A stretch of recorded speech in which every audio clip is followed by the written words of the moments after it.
Do you believe people can really change? Or do they just get better at hiding things? My brother told the whole family I was too negative to be invited to the reunion this year, the first one since Mom died, and you know what? I didn't find out from him. I didn't even get a call, a text, or a damn Facebook message. I found out through a group photo my cousin Shelley posted from Lake Conroe, right where we used to pitch tents and roast marshmallows like we were still 12. There they all were laughing, drinking, wearing matching blue shirts with Henderson Reunion 2025 printed in bold white letters across their chests, like the whole clan had never been fractured, never carried old wounds, never watched their mother fight cancer until her hands looked like twigs and her voice could barely whisper, "I love you." No one had even thought to mention it to me. Not a word. Not even one of those half-assed, "We weren't sure if you'd be comfortable," pity invites. Just silence. And then the comment from Aunt Rita under the photo hit me like a damn freight train. So peaceful this year without all the drama. Good call, Todd. My own flesh and blood. My little brother.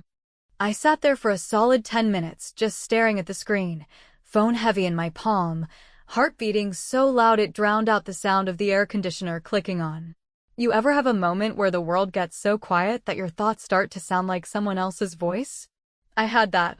Over and over, too negative. Too negative. Too negative to be around family. Too negative for burgers and badminton and some weak-ass store-bought potato salad. Let me paint the picture for you. Todd is 5 years younger than me, always the golden boy, the one with the charming smirk and just enough failure to make him relatable. He was the screw-up with a halo, the one dad always made excuses for, the one mom could never scold without crying. And me? I was the fixer. The one who stayed home to help after Mom's second chemo. The one who paid Todd's car insurance for 3 years straight without asking for a single dollar back. The one who co-signed his first apartment lease because his credit was still recovering from that misunderstanding. I cleaned up his messes for most of my life. Quietly. Without bragging. Without guilt-tripping. Because I thought that's what family did. So when I saw that he had not only left me out but actively convinced everyone else that I was the problem, I snapped. Not loudly, not with screaming or Facebook rants or angry voicemails, no, not my style. I went cold. Real cold. And I remembered one very important detail. Todd and I shared a joint account. We opened it back when Mom got sick, just to help manage the family money, groceries, prescriptions, bills. When she passed, the account kind of sat there, collecting dust, used mostly by Todd for emergencies, which started to look a hell of a lot like weekend trips and bar tabs. I never said anything. I always assumed he needed the help. I figured life kicked him down a bit, and I'd already lost Mom, what was a few hundred here or there. But now, after seeing that picture, after hearing that lie he told about me, too negative, as if I was a walking rain cloud, I logged into the account for the first time in months, heart already racing, palms sweating like I was about to commit a felony. And sure enough, there it was. A charge from 2 days earlier. United Airlines. $493. A round-trip ticket to Houston. Paid with the joint account card. My money. That's when something in me twisted, like a switch had been flipped that had never been flipped before. I wasn't mad. I was surgical. I clicked into the transaction history, downloaded every statement, and within 10 minutes, I knew everything. He'd used the joint card for his rental car, gas, even a damn custom hoodie order for the reunion. He paid for a damn group order of reunion merch with the money he'd promised was just in case of family emergencies. Well, Todd, here's your emergency. I transferred the remaining funds into my personal savings. Then I changed the account password. Closed the debit card. Deactivated online banking access from all devices but mine. And then, just for a cherry on top, I logged into the tracker app connected to his car, you know, the same one I had helped him install when his ex kept claiming he was cheating. He never deleted it. Forgot it even existed. I didn't. I opened the map. Saw him parked just outside a Whataburger on the edge of Conroe. I tapped disable engine and smiled. He was locked out. Wallet empty. Car stuck. Good old-fashioned Texas karma. And you know what? That should have been enough. I should have poured a glass of wine, turned on some bad crime show, and let the revenge simmer. But then came the texts. And the calls. And the inevitable message in the family group chat. Lisa just drained our emergency account. She's having another one of her episodes. I think she needs help. Episodes. This mother, this boy who once called me crying at 3 in the morning because he got laid off, who I drove to job interviews for weeks while covering his rent, now he's calling me unstable. Painting me as the crazy one. And the family? They bought it. I saw the dots typing under Megan's name, then they disappeared. Rita sent a prayer hands emoji. Even Dad, who usually avoids drama like the plague, sent, "Let's all keep this respectful." Which, coming from him, basically meant, don't embarrass us. So I typed one sentence. Just one. Tell them the truth, Todd. Or I tell it for you. And then I waited. Watched the little dots under his name bounce and disappear again.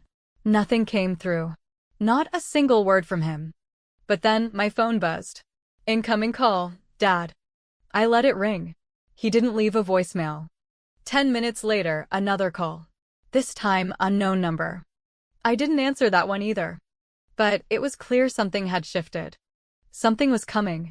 Something bigger than the reunion. Bigger than Todd's petty betrayal.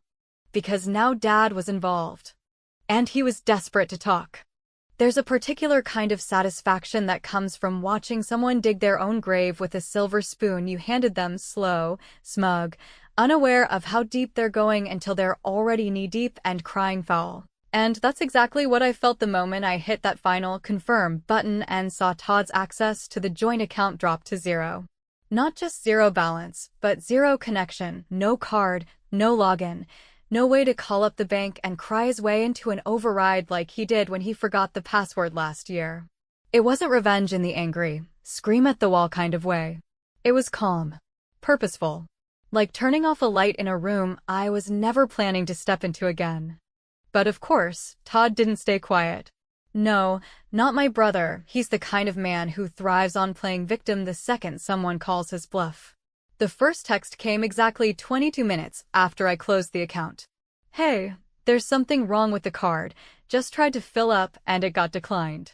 You get a fraud alert or something. That was cute. Like we were still a team. Like I hadn't seen him grinning under a canopy at the family reunion he helped organize without me, buying matching shirts with money I earned, acting like I was some unhinged outsider while he played the charming little brother everyone loved to forgive. I didn't respond, and for a full 15 minutes, I let myself enjoy the silence between his first message and the next. But of course, when silence doesn't get him what he wants, Todd shifts gears. Always has. The second message was less casual. Lisa, did you take the money? This isn't funny. I've got stuff I need to handle, and I can't be stranded out here.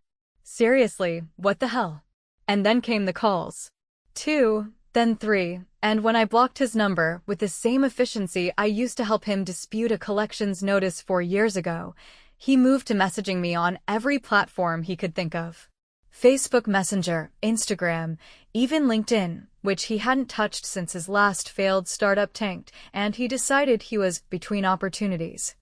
But what really tipped the scales wasn't his panic, it was the moment he turned to the family group chat and made his move like it was chess, not realizing I had been studying the board for years. Hey everyone, he wrote, pretending to keep it light, just a heads up, I think Lisa's going through something. She drained the family account and shut down my car.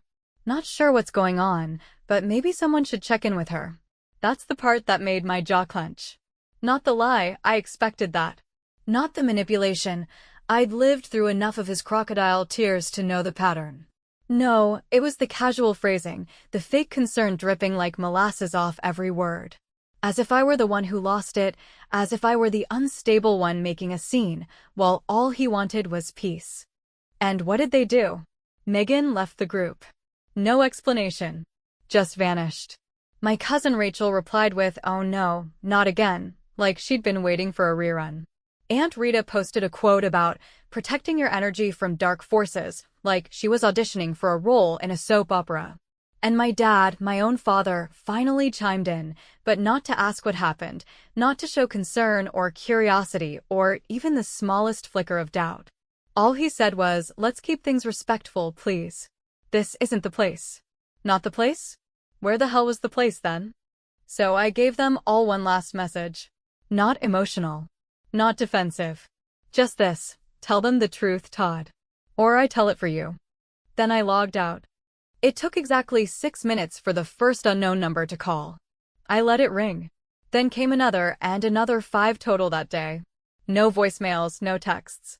Just missed calls stacking up like the years I spent bailing him out, patching things up, staying silent, because it was easier than explaining to everyone how deep the rot really went. By sunset, I had poured myself a tall glass of something strong and gone back into the car tracking app. Partly because I wanted to make sure he was still stranded, and partly because I needed to remind myself of how far he'd let things spiral without ever once asking if I was okay.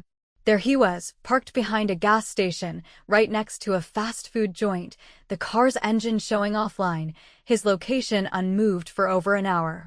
I imagined him pacing around in the Texas heat, sweating through that smug little reunion shirt, trying to call whoever would pick up and listen to his version of the story. Probably twisting every detail, saying I was acting unhinged, that he was worried, that I'd always been the dramatic one. But here's the part none of them see, the part that always gets missed. I was the one who stayed behind when Mom got her diagnosis. I was the one who sat with her during radiation, who drove her to appointments while Todd sent "thinking of you" texts between beach parties. I was the one who coordinated the hospice nurse, who canceled vacation days to cover medication pickups, who held her hand when she slipped into that final sleep and felt like a ghost for months after. And when it was all over and the funeral photos got posted, Todd was the one they hugged, they praised, they whispered about. Poor thing, lost his mother so young. As if he didn't lose her the second he chose comfort over caretaking.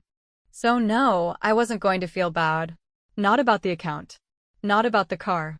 And especially not about making him finally feel the weight of consequences. You want to call me petty? Fine. You want to say I'm negative? Go ahead. But don't expect me to keep handing out kindness like candy at Halloween while you spit in my face and call it rain. That night, the last message I saw before turning off my phone came from a number I didn't recognize. It was short. Just one sentence. "This isn't about the reunion. You need to talk to your father." And suddenly, the game changed. There's a very specific kind of fatigue that sets in when you've spent years being the responsible one, the fixer, the glue holding the entire shaky structure of a dysfunctional family together, and it's not the sort of tired that sleep can fix, no. It's the kind of exhaustion that settles in your bones, the kind that dulls the edges of your compassion and slowly chips away at your ability to keep excusing the people who should have known better, the kind of heaviness that builds over time like layers of dust in a room no one dares clean. And when I woke up that next morning, long after the account was drained, after the messages stopped, after the unknown numbers went silent, I realized that I wasn't just tired of Todd or tired of being excluded. I was tired of carrying the emotional weight for an entire family that only ever seemed to remember my value when they needed something. And what made it worse, what dug under my skin and festered like an old splinter never removed, was how quickly everyone else just accepted the narrative Todd spun, how easily they defaulted to the idea that I was unstable, that I was the one making trouble, when in truth, all I had done was stop playing along, because it's funny how people who benefit from your silence call you dramatic the moment you finally speak. So I did what I always do when I feel like I'm losing control. I started digging, not out of paranoia, but because over the years I've learned that if I don't connect the dots, no one else will, and I needed to remind myself of the reality I've lived through. Not the distorted version being passed around in group chats and behind closed doors. So I went into my saved folders, the cloud backups, the shoeboxes in my closet, and I started pulling receipts, literal and emotional. There were emails from the time I negotiated with Todd's landlord to keep him from being evicted, because, of course, he had accidentally spent the rent money on some urgent car repair that somehow never happened. There were Venmo screenshots of the countless transfers I made to cover his gas, his groceries, his sudden emergencies. There were even handwritten notes from Mom. One in particular stood out, a folded piece of floral stationery with her familiar cursive that read, "Lisa, If anything ever happens to me, make sure you protect yourself. I love you, but don't let your father or Todd make you carry everything. You already do enough. At the time, it had felt sentimental, maybe even a little cryptic, but now it sounded like a warning. And then there was the voicemail, not from Todd, but from my father, his voice low, slower than usual, tinged with a nervousness I hadn't heard since Mom's funeral. He said, "Lisa, it wasn't Todd who pushed for you to be left out. It was me. I told them you needed space. That it would be better without tension. But I need you to call me. I need to explain. Please. There's more you don't know." I listened to that message 3 times, each time feeling the ground beneath my certainty shift just a little more, and I couldn't decide what made me angrier, the fact that he had admitted it was him, or the fact that he still couched it in soft, manipulative language, like he hadn't just confessed to sabotaging me in front of the entire family. Because let's be clear, for my father to step in and orchestrate my exclusion from a reunion that started in my mother's name, that began as her legacy and her vision for keeping us connected, was not just cruel, it was calculated. And hearing him say he did it for the sake of peace made my blood boil in a way that was too familiar, too reminiscent of every time he told me to let things go when Todd screwed up, of every conversation where he reminded me I was stronger and more stable. As if those qualities were excuses to ignore my needs completely. I didn't call him back. I couldn't. Instead, I texted Megan, my sister, the only one in the family who had some sense of decency left, even if she was silent far too often. I asked her directly, did Dad really push to keep me out? Did Todd just go along with it? Her reply was only 5 words long, but it hit harder than any lecture or lie. Dad says it's more serious. More serious than what? Than being lied to? Than being blamed? Than being turned into the family's emotional punching bag while everyone else kept playing house? I stared at that message until my screen dimmed, and for the first time in years, I allowed myself to think that maybe there were things I didn't know, not just about the reunion or the account or the betrayal, but about the deeper threads running through this family. Things that had been hidden from me in the name of protection, things that had been passed down like shame wrapped in tradition. And then, just as I was about to turn my phone off, it buzzed again. Another unknown number. Another missed call. Then a voicemail. His voice again. More urgent this time. "Lisa, I know you're angry. I know you don't want to hear from me. But it's not just about the reunion. There are things your mother didn't tell you. Things you need to know. I didn't tell you the truth back then because I thought it would destroy everything. But now it's all falling apart anyway." I didn't play it again. I couldn't. Because whatever he was about to confess, whatever secret he thought he'd been protecting, I had the sickening sense that it had less to do with me being too negative and a hell of a lot more to do with the version of our family that we'd all been pretending was real. And I wasn't sure if I wanted to hear it, or if I already knew. What if I wasn't just excluded? What if I was never really part of it in the first place? The phrase kept echoing in my mind like a stubborn melody you don't want but can't escape. It wasn't Todd. It was me. My father's voice had always been one of finality, of closed doors and statements that brooked no response, no challenge, no deviation from his preferred narrative. But this time, it was uncertain, frayed at the edges, almost pleading in a way I wasn't used to hearing from a man who spent most of my life making decisions behind closed lips and calling it leadership.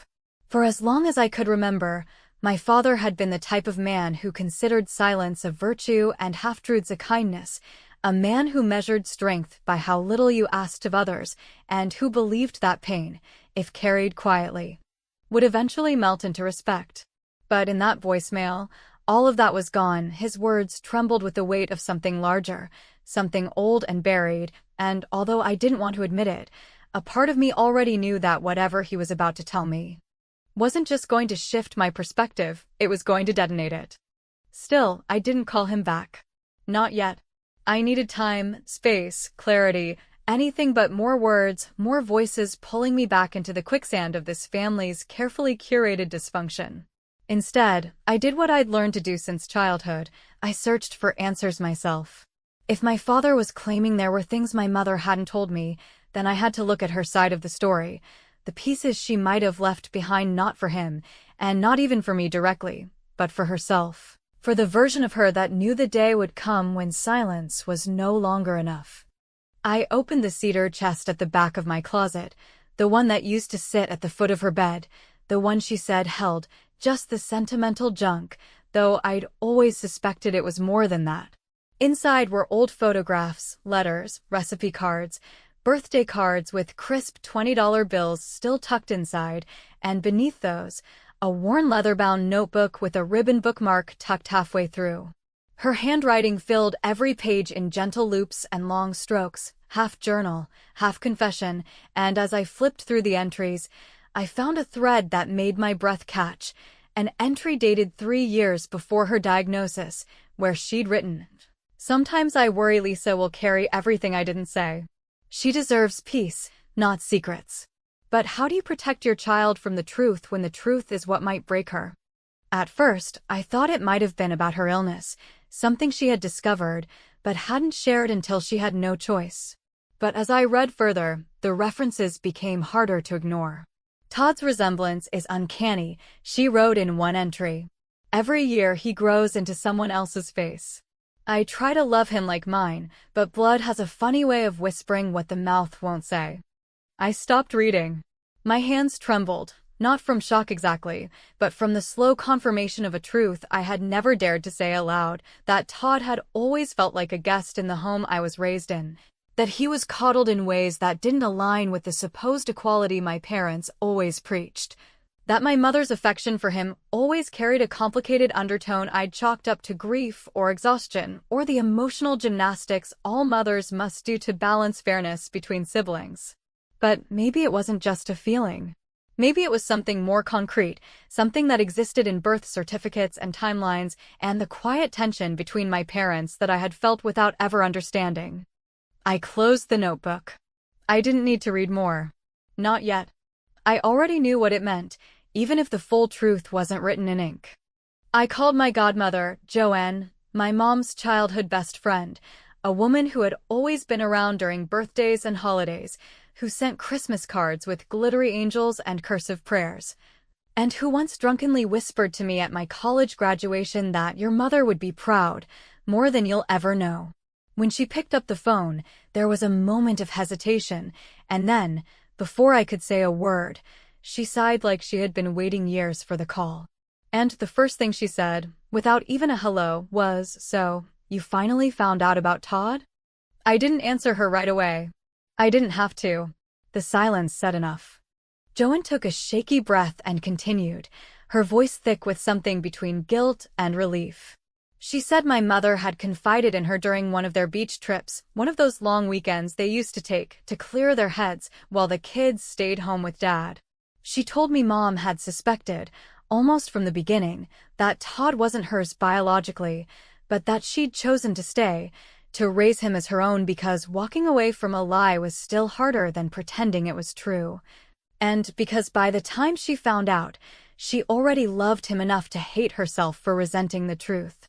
She said my mother tried to forgive my father, tried to forgive herself, and tried to keep the family together for the sake of appearances, for the sake of me. But in doing so, she created a story where I had to be the strong one, the responsible one, the emotionally bulletproof daughter who could hold everything without ever being given the luxury of falling apart. That's why I was always held to a different standard. That's why Todd could fail and still be seen as lovable, while I had to succeed just to be tolerable. I hung up the phone before Joanne could say more, because suddenly, the air in my apartment felt too heavy to breathe, the walls too close, like the very foundation of my identity had started to crack beneath the weight of this legacy I never asked to inherit. I sat on the edge of my bed, holding that notebook in my lap, staring at the spot where my mother had written, "Don't let your father's shame become your burden." And in that moment, I realized something chilling. This wasn't just about Todd's betrayal or my father's manipulation. This was about a family built on a lie so large it needed me to be small just to hold it together. And maybe I wasn't just excluded from the reunion. Maybe I was never supposed to belong. The moment I ended the call with Joanne, the weight of the entire story, or at least the pieces of it that I could now see clearly through the fog of years filled with silence, manipulation, and half-confessions, sat on my chest like a cinder block. Not because it was surprising in some cinematic, melodramatic way, but because it was painfully predictable, the final confirmation of something I had always felt pulsing under the surface of my childhood like a hum no one else acknowledged. It wasn't the shock of betrayal that hit the hardest. It was the quiet validation of every memory that never made sense, every birthday where my father looked just a little too distracted when he watched Todd blow out the candles, every tense moment between my mother and Todd when he'd get into trouble and she'd react with a mixture of shame, restraint, and something that never felt quite maternal.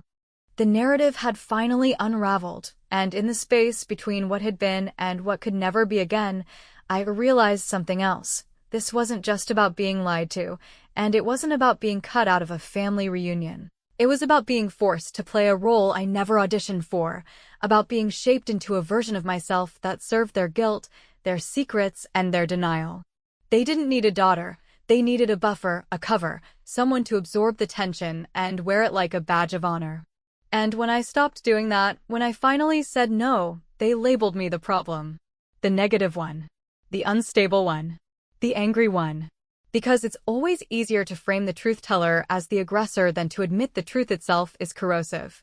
I sat for hours with that notebook on my lap, letting the weight of my mother's words seep into me like rain into thirsty soil, letting the pain of her choices and the clarity of her regrets rewrite the story I'd been handed.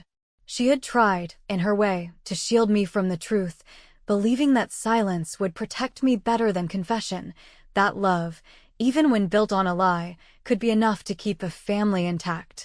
But what she hadn't seen, or perhaps had seen too late, was that the lie didn't just break her. It shaped me, molded me into someone who believed that strength meant being quiet, that love meant being useful, and that worth was something to be earned through endurance. By the time the sun had set and my apartment was bathed in that low, amber light that always made the walls feel closer, my phone rang again. I didn't need to look at the screen to know it was him. My father. Probably calling from yet another number, refusing to leave his message at the mercy of my declining patience. This time, I picked up. Not because I wanted to hear more, not because I owed him the space to explain, but because I needed to end it on my own terms. I needed to hear his voice and feel, in my bones, the confirmation that he was just a man, not a pillar, not a gatekeeper to truth or a legacy, just a man who made a choice and spent decades pretending he hadn't. He sounded tired. Not physically, but soul-deep tired, the way someone sounds when they've been running from something they finally realize they can't outrun anymore. He said my name like a confession, like it hurt to say, and then he paused long enough that I thought he might hang up, but then he spoke, slowly, as if every word had to be peeled from something buried under years of denial. "I know you talked to Joanne," he said, voice uneven, "and I know what she told you. But there's more you need to understand. Your mother, she didn't want you to carry this, Lisa. She was afraid it would make you bitter. She wanted to protect your love for the family, even if it meant taking the blame for a life she didn't choose." I didn't say anything. I wanted him to keep going. I needed him to tell the truth without hiding behind her name like a shield. He sighed, and then came the line. The one that flipped everything on its head, the one that made the room feel suddenly colder. "She knew the truth earlier than you think. About Todd. But it wasn't just that I had an affair. It's that she asked me to raise him. He was hers, Lisa. Biologically, no. But she brought him into this family before I did. She knew his mother. They had history. It wasn't just infidelity, it was entanglement. It was decades of secrets and favors and pain. And she believed that if we just kept going, you would all survive it." That was the moment something inside me cracked, not broke, not shattered, just split in a way that made space for the anger to settle, not as a wildfire, but as a cold, sharp clarity. My mother had been more complicit than I imagined, and my father had been more cowardly than I feared. And Todd, he had been built by both of them, coddled and hidden, not just because he was someone's mistake, but because he was someone's penance. My father kept talking, but I stopped listening. The words faded into background noise, like static, and I realized that no explanation would ever be enough. No unpacked secret, no restructured timeline, no apology couched in grief would restore the years I spent believing I was too difficult, too sensitive, too angry. No voice on the other end of the line could give me back the dignity I'd sacrificed just to be seen as worthy. So I ended the call. Not with rage. Not with tears. Just a simple press of the screen. Silence. Then I opened my contacts. I deleted his number. Then Todd's. Then Megan's. Then the group chat. I blocked them all. Not out of spite, but out of necessity. Because sometimes, survival isn't about fighting. Sometimes it's about closing the door, not slamming it, not screaming through it, just closing it, quietly, finally, and turning the lock on people who spent years watching you drown and still asked why you weren't smiling.